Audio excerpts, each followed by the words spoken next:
Hi friends, welcome to our channel. இன்றைக்கி நம்ம பார்க்க போகிற கண்டென்ட் என்ன அப்படின்னா, மேக்ஸிமம் நம்ம பைக்ஸை பற்றி பார்த்துருக்கோம், கார்ஸை பற்றி பார்த்துருக்கோம். இப்போ நம்ம பார்க்க போகிற கண்டென்ட் என்னென்னா ஸ்கூட்டி. ஸ்கூட்டி அப்படின்னு பார்த்தீங்க அப்படின்னா எல்லாத்துக்குமே நமக்கு எப்படி இருக்கும், ஸ்மார்ட்டாக ட்ரைவ் பண்ணிட்டு போகிற மாதிரி தான் எல்லாருமே திங்க் பண்ணிட்டு ஸ்கூட்டி நாம் கன்சிடர் பண்ணிகிட்டு இருப்போம். இப்போ பார்த்தீங்க அப்படின்னா ஒரு பைக்குக்கு ஈக்குவலான ஒரு ரக்கட் ஸ்டைலோட ஒரு பர்ஃபார்மன்ஸோட லான்ச் பண்ணியிருக்காங்க.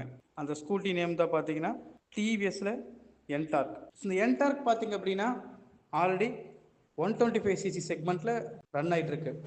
இப்போ நம்ம கரண்ட்டில் லான்ச் ஆகிருக்கிற அப்டேட் என்ன பார்த்தீங்க அப்படின்னா என்டார்க்கில் 150cc இன்ஜின் அப்டேட் பண்ணி கொடுத்துருக்காங்க. இந்த என்டார்க் 150cc இன்ஜினில் அப்படி என்ன இருக்குது அப்படின்னு பார்த்தீங்க அப்படின்னா இது 13.2 பிஹெச்பி பவரையும் 14.2 நியூட்டன் மீட்டர் ஆஃப் டார்க்கும் ப்ரொடியூஸ் பண்ணக்கூடிய இன்ஜின் கொடுத்துருக்காங்க. இதில் ஃபீச்சர்ஸ் அப்படின்னு சொல்லணும் அப்படின்னு பார்த்தீங்க அப்படின்னா டிஎஃப்டி டிஸ்பிளே கொடுத்துருக்காங்க, வித் ப்ளூடூத் ஆப்ஷனோட கொடுத்துருக்காங்க. இது ஒரு அழகான ஒரு ஸ்மார்ட் அப்டேட்டுன்னு சொல்லலாம். ஆல்சோ இதனுடைய எக்ஸோரூம் ப்ரைஸ் பார்த்தீங்க அப்படின்னா 1,19,000 ஸ்டார்ட் ஆகுது. ஆல்சோ இதில் அட்ராக்டிவான கலர்ஸும் கொடுத்துருக்காங்க. Thank you friends.